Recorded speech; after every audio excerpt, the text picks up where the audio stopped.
Welcome to Treatment Room Secrets. What does your skin say about your immune system?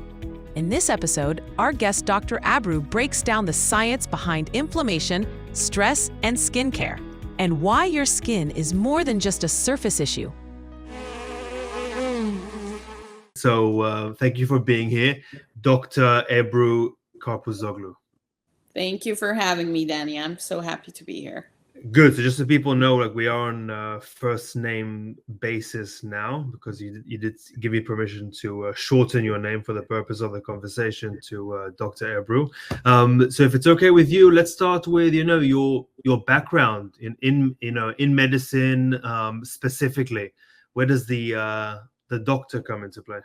Well, the doctor come into play with the PhD. I have to say that. So I'm an immunologist and also a molecular medicine expert. And I worked on how estrogen impacts the immune system, why do estrogen and sex hormones and xenoestrogens, which is the estrogen-like chemicals, induce inflammation, why women get more autoimmune diseases and such. So it has been a very long journey, to be exact.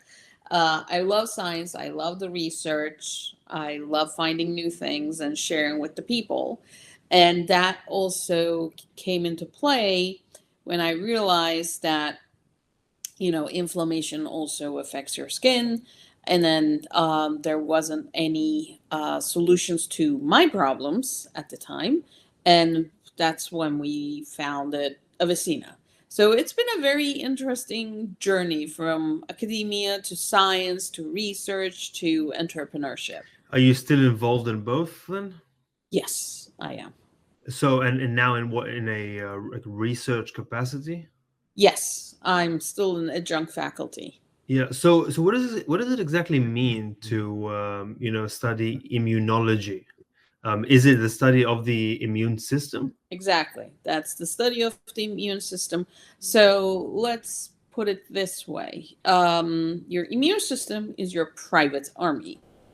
It protects you from everything. Without your immune system, we would be all dead, especially during, dinosaurs' time because all the microbes and everything, right? So one, like you might say, we went through COVID, right? People learned a lot about what their bodies are capable of. And one of the things was, what is immune system? Because before that, when I tried to explain it, and they would go, what is an immune system? I have an immune system? It's like, yeah, well, you have an immune system. Once like people were talking about and thinking about how can I protect myself from this virus? Exactly. So your immune system works to protect you. Private army, SWAT team, whatever you want to call it. And that's what you're studying? Yes. Okay. And I presumably there's been major advancements in the last a few decades? Yes, a lot. I mean, all the vaccines that keeps you healthy, they are a part of immunology, That's a part of immunology studies. All the medicines, cancer medicines, everything, for example, cancer is your own body cells mutating and attacking you. So how it does that, it tricks your immune system because your immune system says, oh, this guy was one of us, it's part of the body. And then the cancer cells say, I'm going to live forever. I'm not going to die. You're not going to kill me. So immunology is everywhere in every disease you can think of. How can we visualize and picture better this army that is protecting us? Oh God! What is it? Is it just proteins in the body? Proteins are just the products that your immune system would produce. Mm-hmm. For example, think I don't know. I'm trying to think a movie. What's the best war movie you like? Braveheart. Oh God. Okay, that's a good one.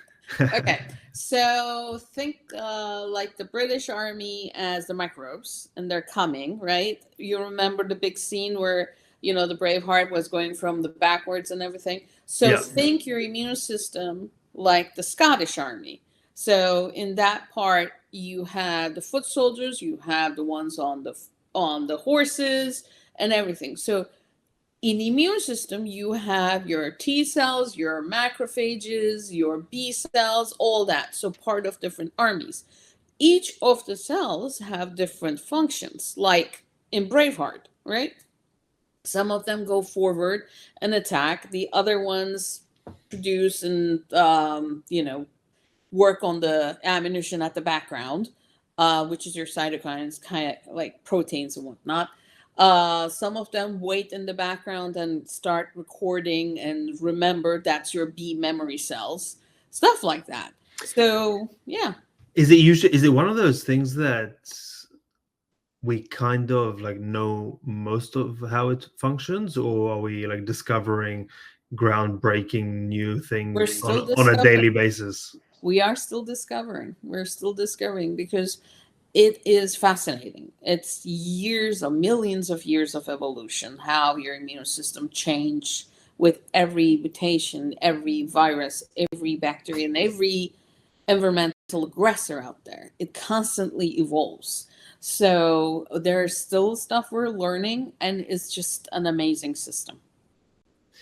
Yeah, crazy. And so specifically you mentioned there was like that bridge moment for you to skin. So was it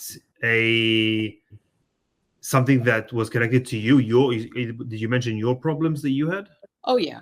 Oh God, yes. So this is gonna sound so cheesy because every beauty brand founder has a story. Yeah. I have a story too. So but when I was doing my PhD, and PhD can be very stressful because you're working all day and night and you're not eating and you're worried your mind off saying, is this experiment going to work? Because if it doesn't work, it's going to be another 5 more months to set up another experiment, right? So I was breaking out badly. I mean, I was feeling on my chin like this cystic acne.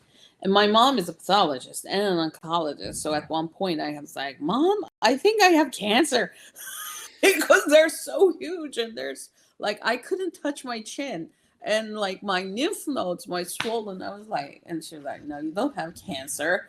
Just let's do a screen, and in the 2000s doing us like a screen thing, that was hard. So we did Skype, and then she looked at me and was like, no, that's not cancer. You're having cystic acne. But, you're young, you're freaking out. Everything hurts.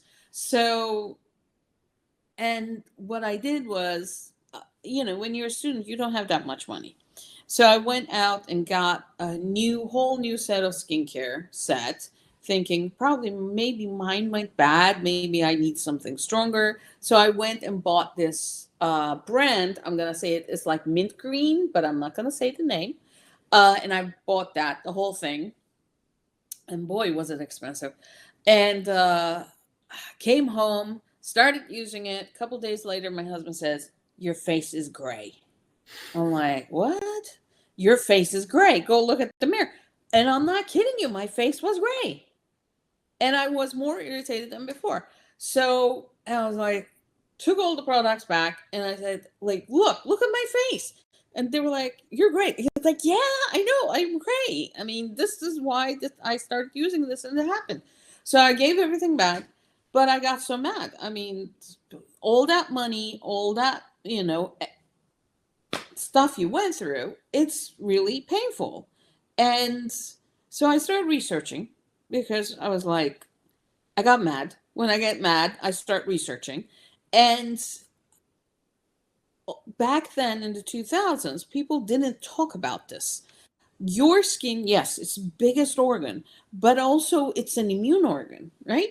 Because it feels everything. It responds to everything. It feels the cold. It feels the hot. Is it like the first layer of the immune system, the skin? It's hard to say the first layer, but it's a responsive. Like it's a part of the immune system. Here's how. Because although we look like it's a closed system, we're not. We're an open system. We feel everything, right? It's going to feel woo-woo a little, but you feel, for example, somebody's negative energy, even in the room, saying like, I'm not getting good vibes. You feel everything, and your skin is the first one that feels everything. And it's the first one to respond to everything, because by responding to hot or cold or even a cut, let's say, it is telling us like, oh, you should not do this. You're hurting yourself. Down the line, it's not going to be pretty. So how is this your immune organ? So this is how it works. In immunology, now we understand that the skin constantly communicates with the immune system. This is through the skin microbiome. This is through the cytokines that the immune cells produce. And cytokines are these small proteins that signal inflammation or healing. Inflammation or healing? Or healing, and we're going to get to that. So, but is that the dichotomy? Like they signal left or right?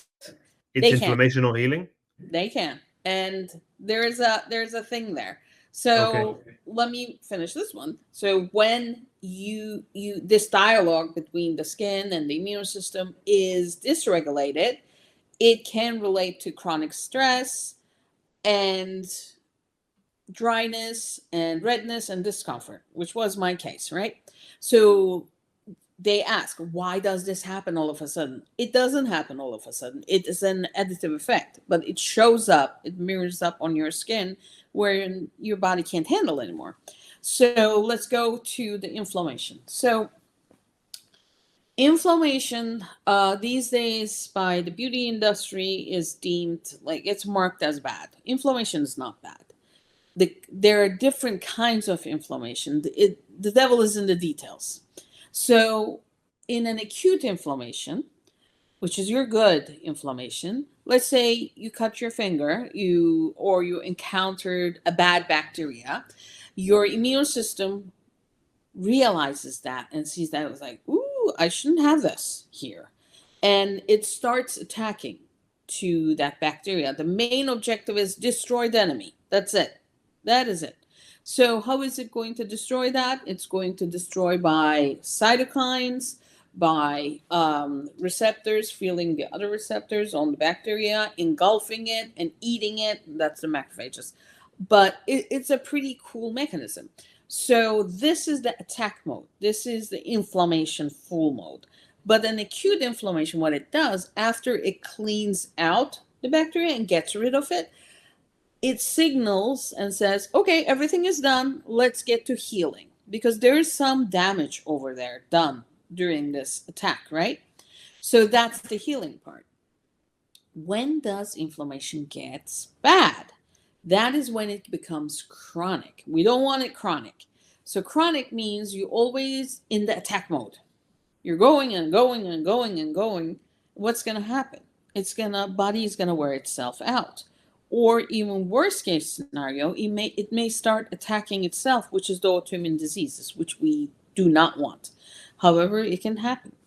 And in the chronic inflammation step, there is also something we called inflammaging. So inflammaging is one grade lower than the chronic inflammation. And why it happens is stress, your lifestyle, everything. I mean, we're bombarded with a lot of stuff these days. So there's nowhere to run. Even if you go sit in a room for 5 minutes, your phone goes, bling, there's this, bling, there's that. And you're like, oh, I shouldn't look at that. But that stress induces chronic, micrograde inflammation. So that's like keeping your car always on the run at the lowest gear. You don't want that. So that in the long run can disrupt the tissues and everything. So yeah, that's how the immune system works. And so, but that's in the, because we started by talking about the skin specifically as, maybe the first barrier or the first receiver of as a function of the immune system. Mm-hmm. But it's also you mentioned like that certain symptoms will show up on the skin. Yes. But those were things that the body couldn't handle, that it's trying to project or get rid of, or what is the reason that these things showing up? Yeah. Okay. So usually immune system tries to do everything very silently. You don't see it, you don't feel it. And right now, like for example, you go out in the street, right, and you're talking to someone. Even at that moment, you're exposed to bacteria and viruses and whatnot, but you're not feeling bad because your immune system is taking care of it. Like if there's a bad virus, it takes care of it right on the bat. So the main objective is you continue living, your army works at the background. However, when it comes to the skin, especially with some of the skincare products that induces irritation, what happens there is, for example, you put this product on, let's say a moisturizer, right? You put the moisturizer on, a couple hours later, you're breaking out or you're having an irritation. So that is the skin's way of talking to you and saying, I really don't like this product. Can you get it off me? Because what's happening is that swelling, that redness, that warmth, that irritation, all the immune system, all the cells are going there saying, there's something wrong here. We need to fix this. And it's sending all the army there. That's why it's getting crowded and warm and hot. So you're feeling the warmth of the battle going on there. So that's how it mirrors, especially when you put on a product. And then there is the stress mirroring out of the skin, right? So stress is the worst enemy. It's the worst enemy. And it's all in our minds, unfortunately. And the brain doesn't understand if you're fighting or running away from something when you're stressed. Cortisol goes up, immune system gets stressed, and everything else in your body gets stressed. And if this is going on for a very long time, it starts reflecting, mirroring out on your skin because you're not sleeping well. You're not eating well. You're trying to save the day. You're trying to save the moment. What's going to happen? It's going to show up on your skin at one point. And then it's going to be dryness, irritations, redness, depending on, like your lifestyle as well. So it's a visible warning saying that there is something wrong here. You need to stop and look at me. And it's interesting how, because there isn't a direct pattern or formula, right? Because, even if we have skin irritations, you and me, for the same reasons, it might manifest itself completely differently. It can. It can, definitely. So, especially for between women, it's going to respond differently because there's also the lifestyle choices and the hormonal choices, right? So for women, we go through periods during reproductive ages, or we go perimenopause or menopause. So when you're stressed, your skin is going to show it differently at every stage of your life. But the symptoms are up and down the same. It's going to be either redness or premature wrinkles, stuff like that. So if you listen to your skin and just say, okay, I have a challenge, let's not call it a problem, a challenge that needs to be solved, and it needs my attention because now it's talking to me. And then you stop and you try to fix the problem. So with you specifically, then, how did the story continue? From you returned the products. You realized you overspent, and then what? Well, I wasn't happy. I can tell you that much. So, as I told you, my research was in estrogen and how it impacted all the immune system. So I started looking into all the ingredients in those products. I mean, what was the common denominator? What is pissing my skin off? It was a couple things, actually. And, like back in the 90s and 2000, and still some big brands do that. They say they focus on one hero ingredient, and they put that hero ingredient so low that it doesn't cost them too much, but it doesn't help you to do anything. So what these products were doing for me was temporary fix. It was just making my skin look good for a couple of days, but at the end of the week, I turned gray. It's not working. That's my skin telling me, it's like, nah, this is crappy product. So what happened was... Do you think those are most people's experiences? Most things we're using is just temporary solutions? Yes, unfortunately it is. And here is why. because if you look at the masstige in the mass market, um, you're mostly paying for the pretty packaging, unfortunately. And that's why the indie brands came out, right? To come up with something innovative, something different, something better, because there was the need for it. So that's how my path was forged. I needed to know if I could do something better for myself because I was tired of paying money for stuff. And I am not rich enough to pay for cheap stuff. Nobody is. Nobody is. And knowing all that I know, all the scientific research, on PubMed, everything is there for available to everybody. You just need to go and read. And so what I did, I combined immunology, molecular medicine, and dermatology, and biochemistry, and cosmetic chemistry in one. So that was the thing. Starting the brand of Aveseena was to share the science, to share something good. That was my whole thing. How long did it take you to, come up with the first formula for the first God. product? That took a long time, like 2-3 years. And was it just you, or you really put a team together from the beginning? I'm also a formulator, and I mean I can sequence RNA and DNA and isolate proteins. So that was my coming out point, because at that point I was also talking to the formulators, and they were giving me these exorbitant prices. It was way too much. And it wasn't even, they were doing the formula, but they weren't going to share the formula with me. And I was like, why aren't you sharing me the formula? I mean, I'm paying you. And every time I said, can we do this, these guys, like, for example, 4 ingredients I research, and I find them, they work together based on PubMed publications. And I say, this one works all together, and there's a synergy here. There's a paper about it. And they're like, no, we can't do that. I'm like, why can't you do that? It is doable. There's research. So I got mad. I have a thing like that. And then I started researching and learning, and boy, was it a long time. But I think the main thing is here, and I preach this to my daughter. She's a 4-year-old. When somebody tells you not to do something and get mad. You get mad, do it, because you can do it. Nobody is better than you. You have a brain, use it. So that's probably the best advice I can give to my own daughter, because you can do anything if you put your mind to it.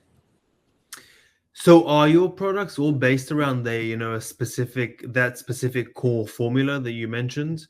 Yes. That even these formulators refuse to produce? Well, the reason they refuse to produce or formulate, back in the day, as I said, they focused on one hero ingredient because it's easy. The more actives or botanical extracts or peptides you put in, the harder it is to stabilize it.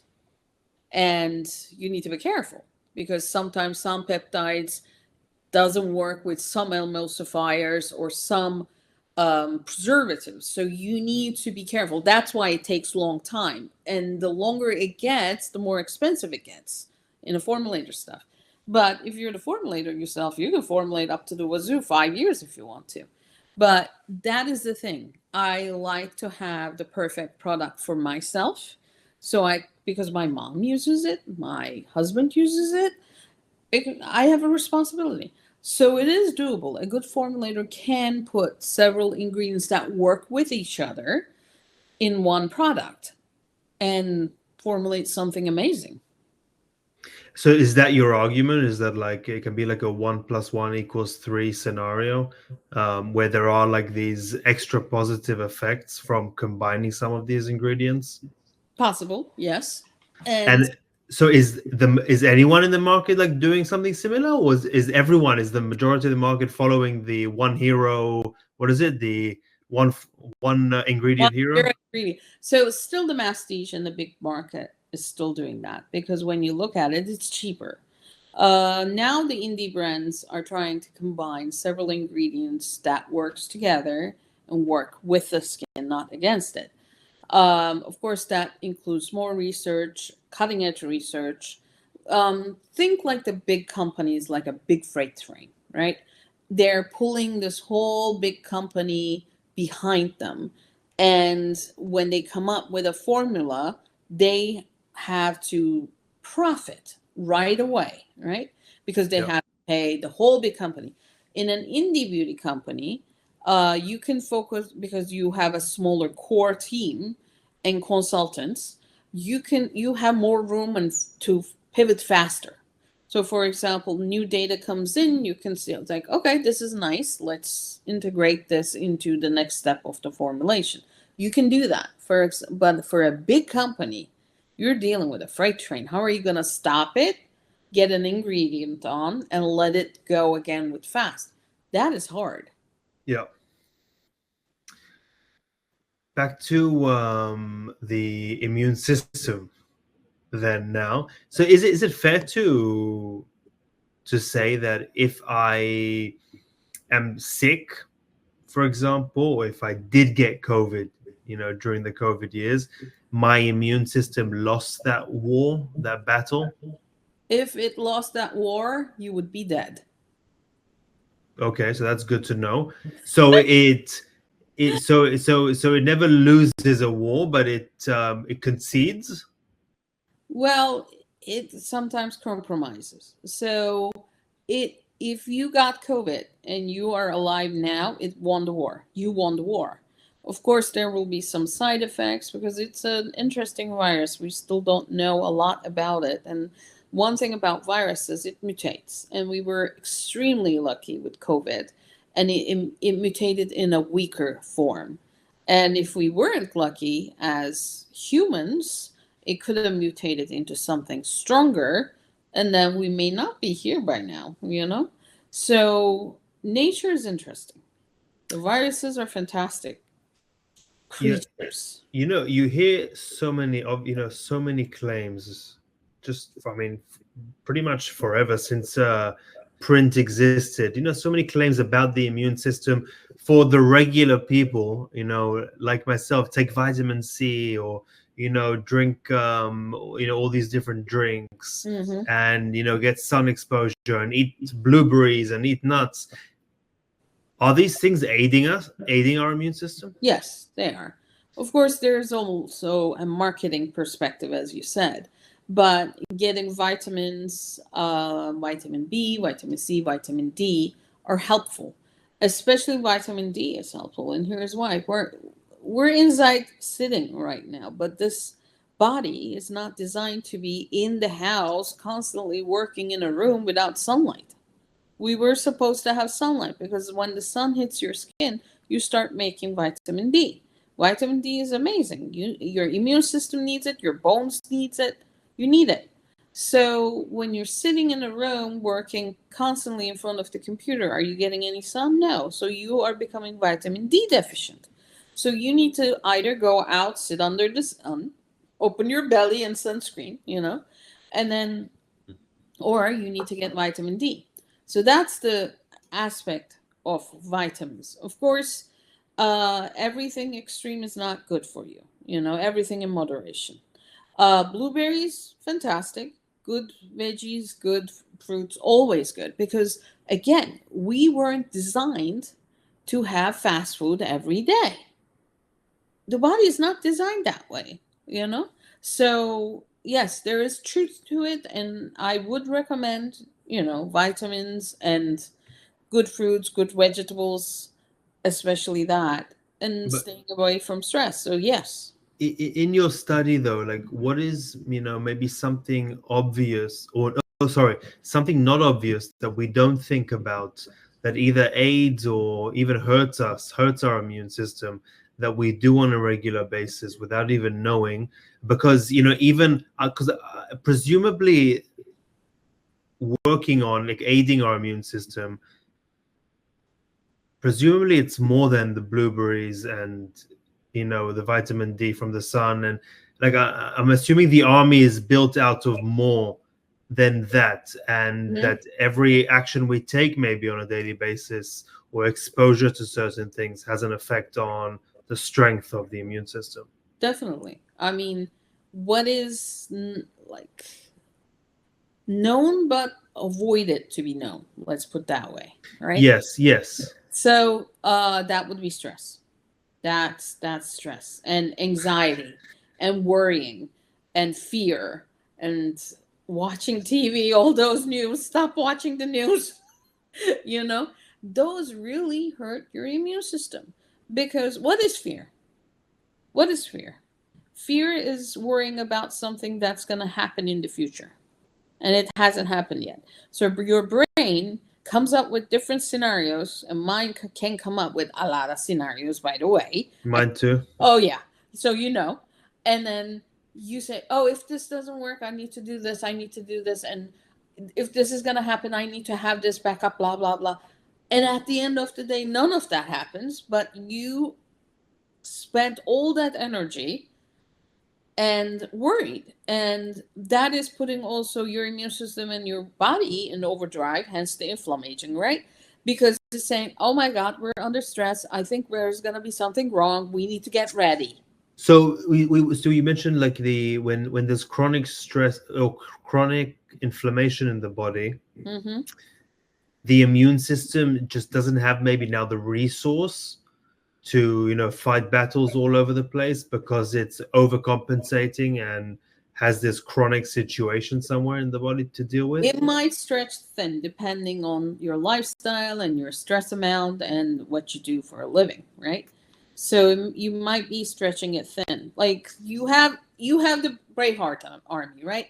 You're in the field, and then you didn't concentrate your attack on one side because you're thinking the British army will be, I don't know, 10,000 kilometers long, and then it's going to attack you as a wave, like a long line of wave.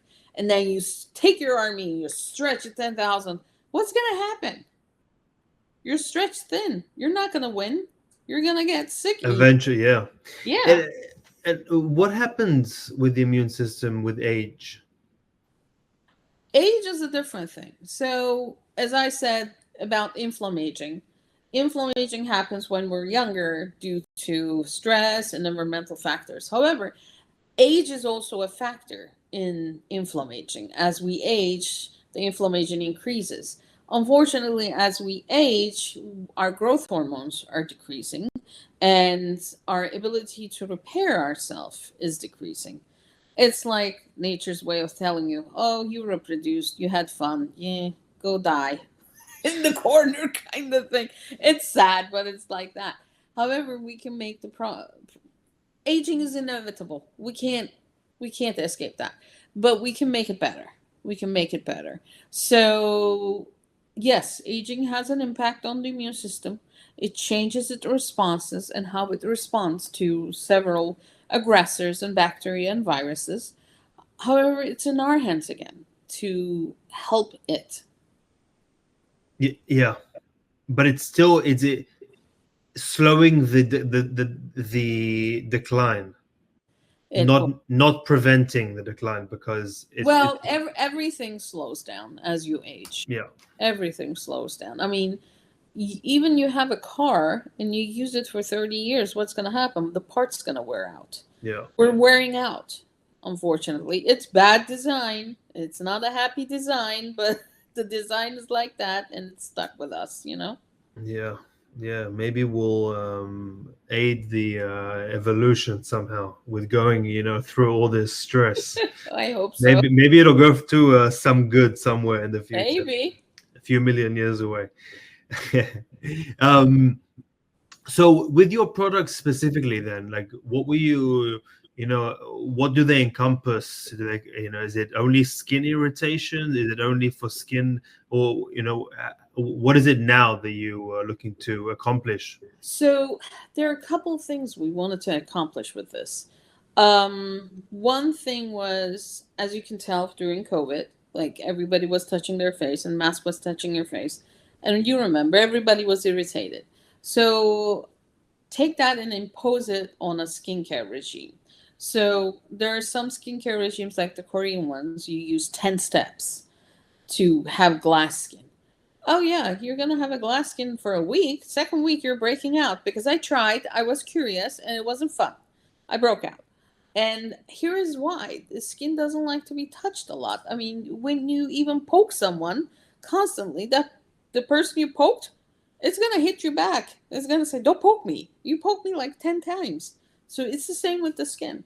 So the less amount of products you use, the better. However, here's the catch. The products should be multitasking and multifunctional, right? So back in the 90s and the 2000s, and still some big brands do this, as we said, the hero ingredient, one hero ingredient to solve one problem. What does that mean?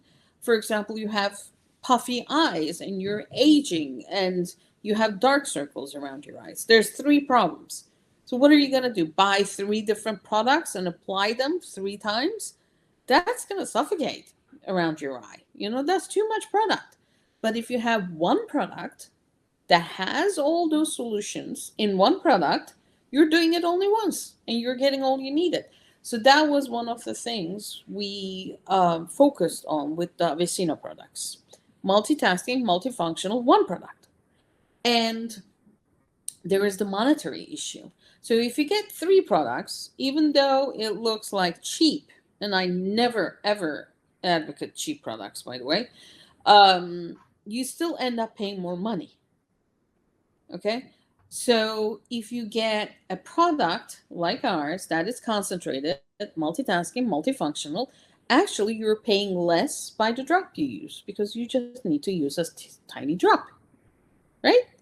And then also, there is the scientific aspect of it. We pour all the science we can find, we know, we can vet, and it's going to work into this.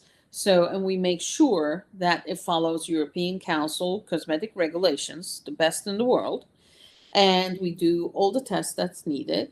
So when we put a product out, I should be personally, I need to know that it's going to work. And I can see it works on me. Then it goes out. But with a big company, who's going to check that out? I mean, there's a zillion people out there.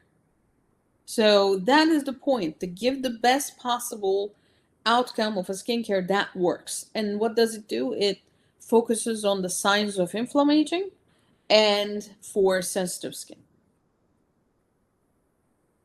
And then, so is there a mechanism of applying these products that is fighting inflammation in those areas where it's applied? Well, we say signs of inflammaging, not inflammation. If you say inflammation, that becomes a drug. We're not drugs. We're not medicine. We're skincare. And then, that's a different thing. So with these products, what you can do is you can apply it a tiny bit, or you can mix and match. For example, you don't have enough time and you're going to get out of the house really fast. Usually you apply the serum, wait a couple minutes to dry, and then you apply the cream, right? You can mix and match the serum with the cream. Or is it you're up in Alaska, it's too cold, you can get a drop of the oil and mix it with this cream and apply it. So I like that creation, freedom, and how you can mix and match things, because, and also you don't have to buy the whole series from us. You like the cream, you get the cream. It works with any of the serums out there. We make sure, because your money is valuable, your time is valuable, your skin is valuable. So they call me naive, okay? The main point is not profit. The main point is wellness. And they call me naive for this. Let them call me naive, So, I was very blind to the cynical truth, let's say, of the industry of all these, beauty, skincare type products out there. And and I won't name any specific brands, but the mainstream ones that I've been under my nose without even realizing, like using them and spending money with them every month since I'm alive, and never questioning or thinking for 1 second while applying it, before bed, in the morning, whether there's a 1% chance of this having any like harmful components to it. Not for 1 second did I think that.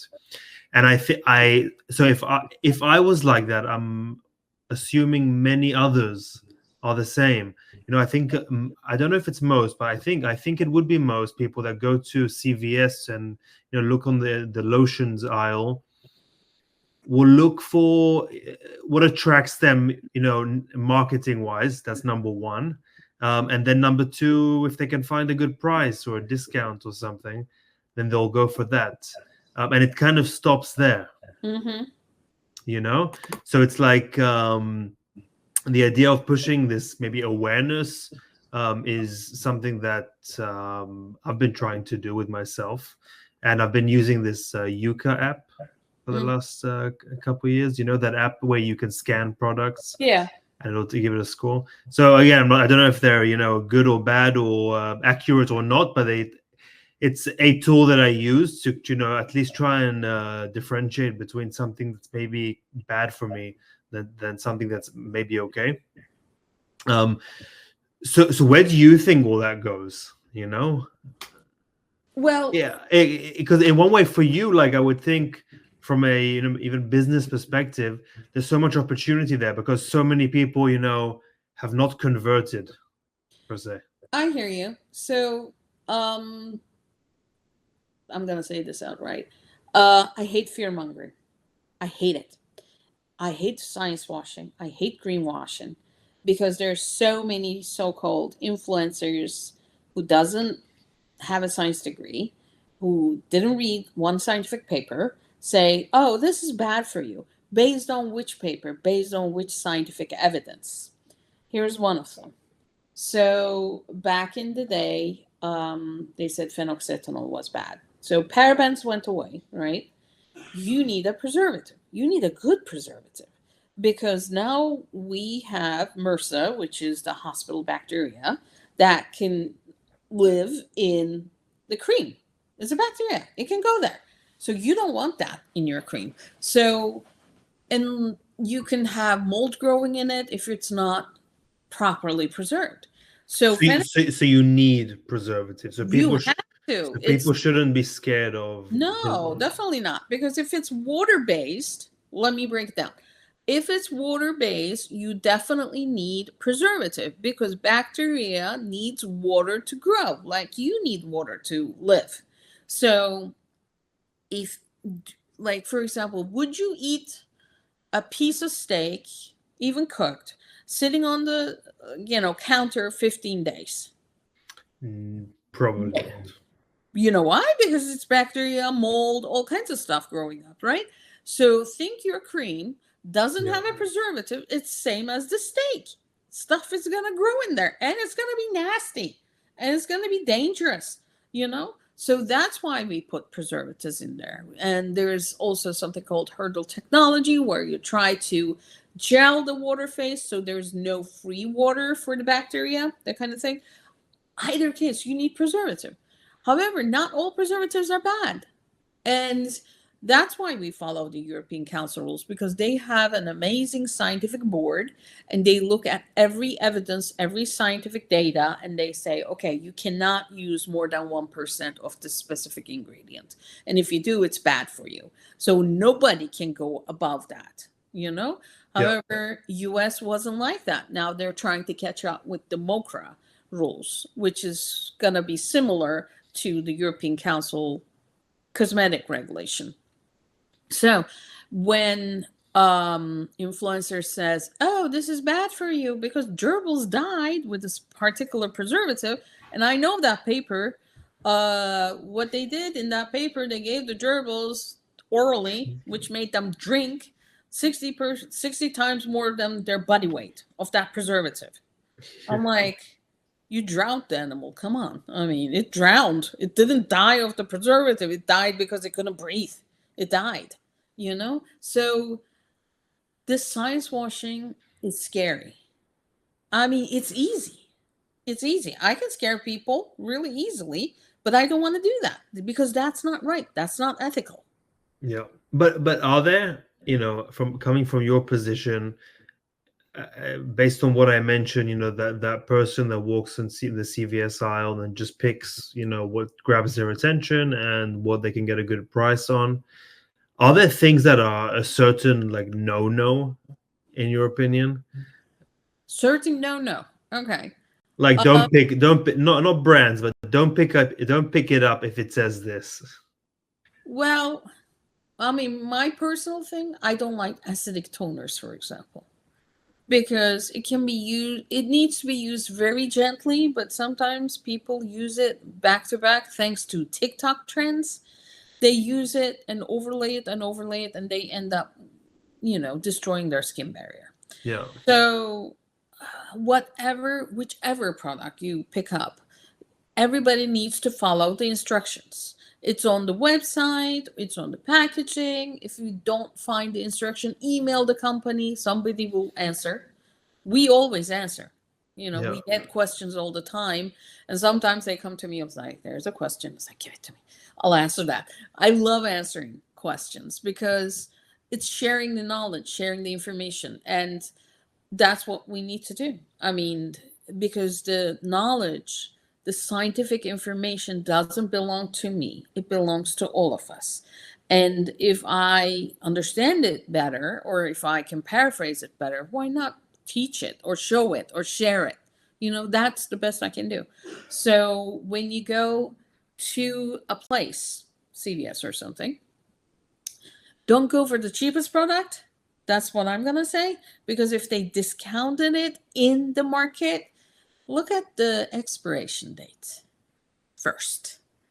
Why did they discounted it? Is it getting expired soon? Or is it a really good discount for introductory prices? So you need to be your own advocate and figure that one out there. You know how, like we said that skin problem, redness, different things on the skin that manifest are symptoms of maybe you being overwhelmed in different ways. Yeah. So what are we doing by putting products on those areas of the body where these symptoms are showing on the skin? Like even if we are using the best products, like something like even your products, like what are we doing there? Are we potentially causing damage, choking the body in a sense? No, you can't choke it. But if a certain area of the skin is irritated, you got to stop everything because it's trying to heal it. It's trying to fix it.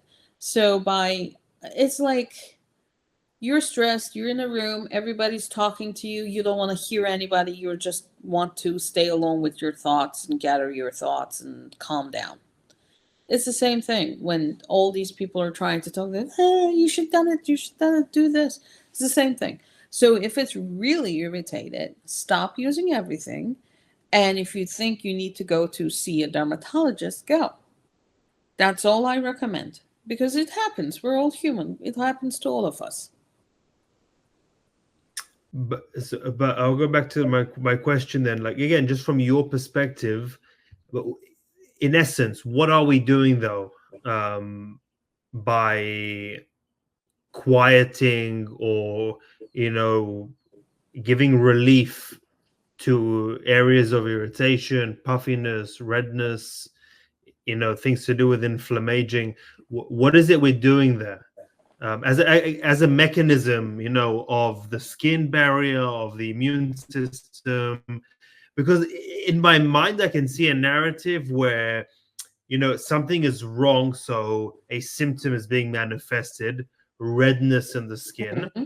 So if we're putting a product that is fixing it, I can see a positive narrative where maybe it's helping with the healing process and helping it evaporate into the universe in a good way. and then maybe a more negative, narrative where it's suppressing its healing because the product is like trying to step on it and not let it manifest itself and go its course. Oh, I see what you're saying. Well, the only thing that could suppress it is steroids. Steroids. Your regular skincare cannot suppress it. It doesn't. It's not designed to do that. So, and steroids in that case is given when it's really, really, really bad. You know. But not really, because steroids are prescribed for skin conditions when it's not really, really, really bad. Oh, I got it. When I was really, really bad, it wasn't fun. I don't like steroids personally. Yeah. But that's but what I'm saying, no, I understand, I agree, and I've also been prescribed. But what I'm saying is like that I've been prescribed steroids when my situation wasn't that bad. Not that I asked for it. Okay. It was just prescribed by a dermatologist. So I think there is a very easy, like the barrier to getting steroids from the tube onto your skin is almost non-existent. Well, if the dermatologist prescribed that, he probably thought about this might get worse. So that's in a way to prevent that from getting worse. So if there wasn't that predicament over there, he wouldn't prescribe that. That's the thing. It's steroids are like giving a breather to your area to fix it. Yeah. But you are that second narrative that I gave with steroids. Is that what you're doing? You're kind of putting a line and suppressing down versus aiding the healing process? Well, it works. Steroids work very differently. That's only the part of it. So how should I explain this? So let's say you have a huge allergy. It's really bad. It's not stopping. You're itching like crazy. It's your immune system got out of line. Okay. It's just overdrive. So that's where the intervention comes in with the steroids, because you need a breather. I mean, have you been did you ever got poison ivy, by the way? No, but It's not fun. I'm familiar with that feeling. Yeah. Oh yeah, it's not fun. So once you get that also becomes the quality of life, because you start itching and it becomes more irritated. You can open up wounds. So there comes the question: how do you stop this so you don't hurt yourself? Because it's crazy. It's just so bad.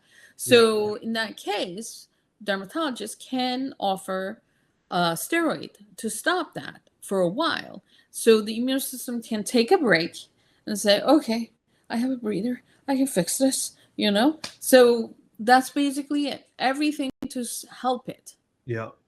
Is the immune system, is it responding to everything? Oh, yeah. Whether it's a cut or yes, pressure, or it's responding to everything. Everything. Bruise. Allergies. Everything. Allergies is immune system. Everything. Very, very interesting. Is that a big concern? Like, all these allergies that are, people talking about, that have been developing over the last few decades. When it comes to you and, creating your own products, is that a concern that comes to play? Well, we have the dermatologist testing done, which shows that, it's not allergic to majority of the people. Then again, there will be always an outlier, because that's how people are. But we're good about that area. Yeah. And we choose ingredients based on scientific publications to see if they have an allergic potential. And if there is a potential, we prefer to avoid that. What led you, in your young years to start studying immunology and going down that route? Well, two things. It's gonna sound cheesy. There was this movie called Outbreak. I don't know if you know that movie. No. It's a cool movie. It's a very cool movie. I was an undergrad, and it was from Dustin Hoffman, and a couple of other guys, but it was really cool. I mean, it was talking about CDC, and of course, it was a very Hollywood immunology. Then there was an immunology class opening up, and the professor over there was amazing. He never thought anything in the conventional sense. He was the one who was like, our final question was this: your immune system is the army, you have an invader, blah blah blah, draw the army, like draw the war scene. And I love drawing, so I draw this huge and that was the final question. That was it. Draw the army, draw the battlefield. And I draw it, and he kept it. He said, I kept this because it was so much fun, because I had microbes and everything attacking.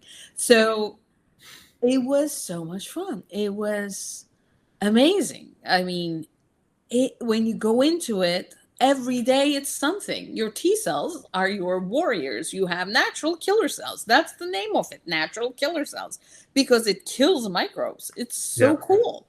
So yeah, I that's what it got into me. Yeah, phenomenal. My last question to you, which is one that I ask every single one of our guests. Okay. Is what is something in your life, professionally or not, that you fundamentally changed your mind on over the years, with the idea of encouraging always questioning yourself, what is the conventional thing, because we all convince ourselves that we know everything all the time.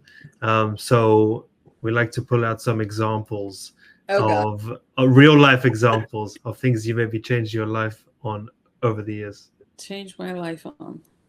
Mind on in your life.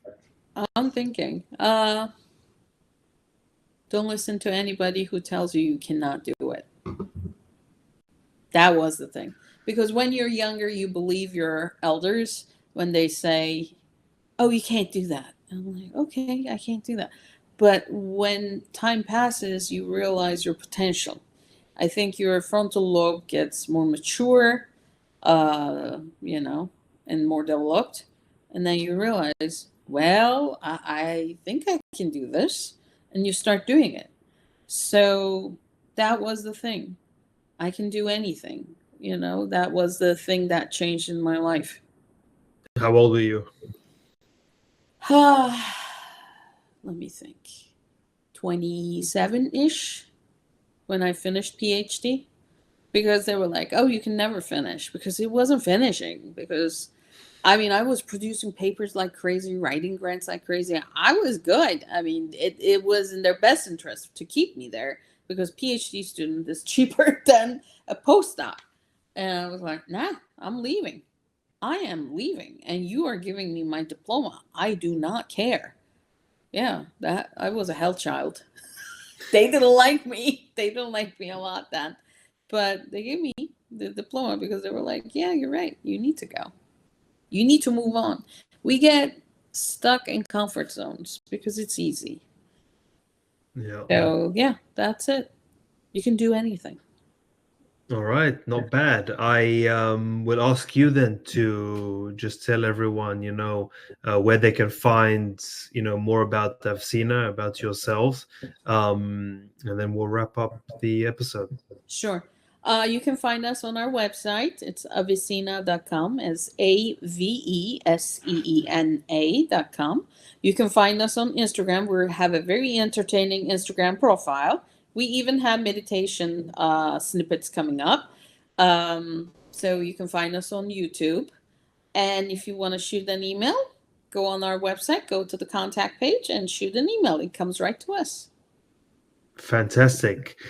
So congratulations, on your journey and everything you've built and set up, and fighting in the indie space of your market. I'm sure requires a lot of guts and courage on a daily basis. So congratulations. I mentioned I did receive your product and I have been using it, and I'll continue using it. I'll try and be more religious about it. But like you with your husband, my wife's been stealing it from me to use. Oh man.